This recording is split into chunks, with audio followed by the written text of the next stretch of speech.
From JBS Studios in Greater New York, this is the JBS News Update with Teisha Bader. I'm Teisha Bader with the JBS News Update for Thursday, May the 2nd, 2024.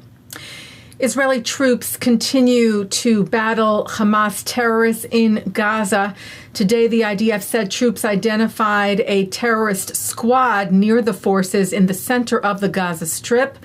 The squad was eliminated using Air Force aircraft and artillery fire. Yesterday, the IDF said several launches were detected towards our forces in the center of the Gaza Strip. There were no casualties. The Air Force and artillery responded there as well.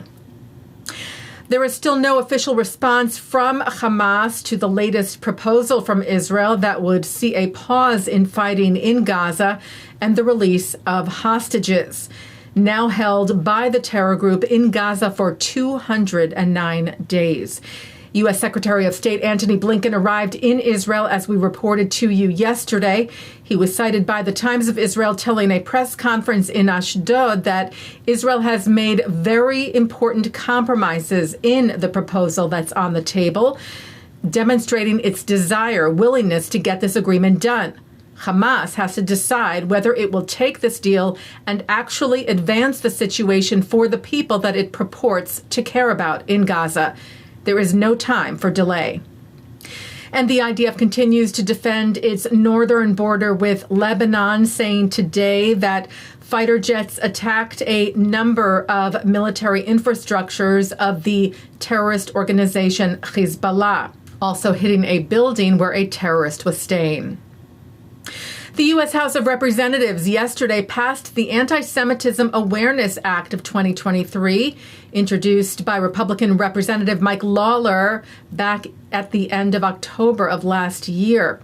This bill states that it provides statutory authority for the requirement that the Department of Education's Office for Civil Rights take into consideration the International Holocaust Remembrance Alliance's working definition of anti-Semitism when reviewing or investigating complaints of discrimination based on race, color, or national origin in programs that receive federal financial assistance.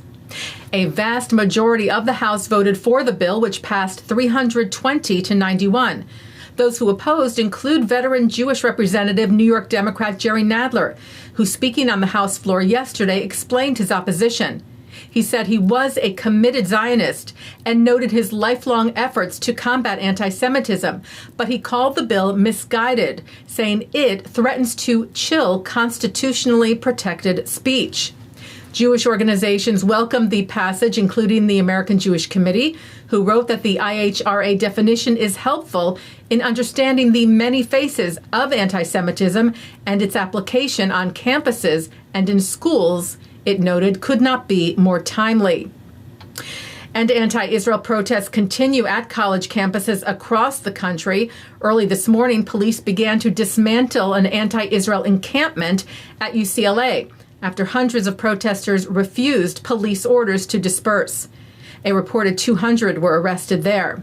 There was also violence by a group of pro-Israel protesters at the anti-Israel protesters last night. The Jewish Federation of Los Angeles said they were appalled by the violence and stressed that the abhorrent actions of a few counter-protesters last night do not represent the Jewish community or our values. Unfortunately, the violence at UCLA is a result of the lack of leadership from the chancellor and the UCLA administration. U.S. President Joe Biden spoke about the anti-Israel protests at the White House today, stressing that peaceful protest was protected, violent protest was not. It's against the law when violence occurs. Destroying property is not a peaceful protest. It's against the law.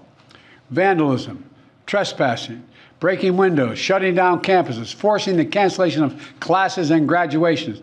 None of this is a peaceful protest. Threatening people, intimidating people, instilling fear in people is not a peaceful protest. It's against the law. There should be no place on any campus, no place in America for anti-Semitism or threats of violence against Jewish students. There is no place for hate speech or violence of any kind, whether it's anti-Semitism, Islamophobia, or discrimination against Arab Americans or Palestinian Americans. It's simply wrong. There's no place for racism in America. It's all wrong. It's un-American. I understand people have strong feelings and deep convictions. In America, we respect the right and protect the right for them to express that. But it doesn't mean anything goes. It needs to be done without violence, without destruction, without hate, and within the law.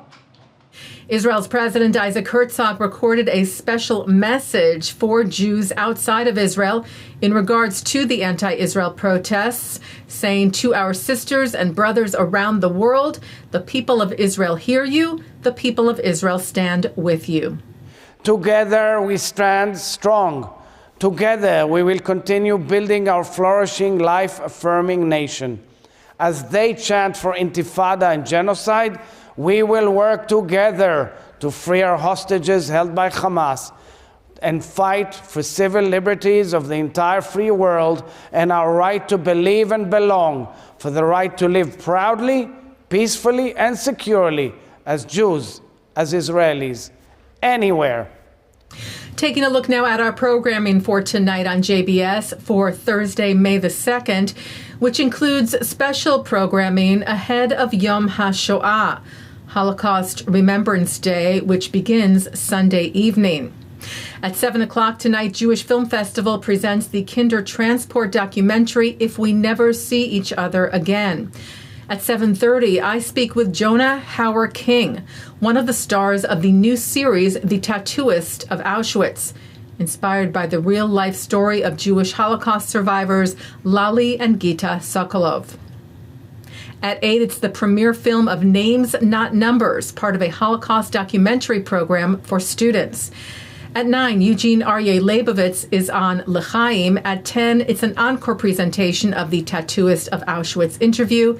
And coming up next, I speak with Yad Vashem Chairman Dani Dayan about this year's Yom HaShoah commemoration, which we will bring you live from Yad Vashem here on JBS Sunday afternoon, and its significance in particular following the October 7th Hamas massacre.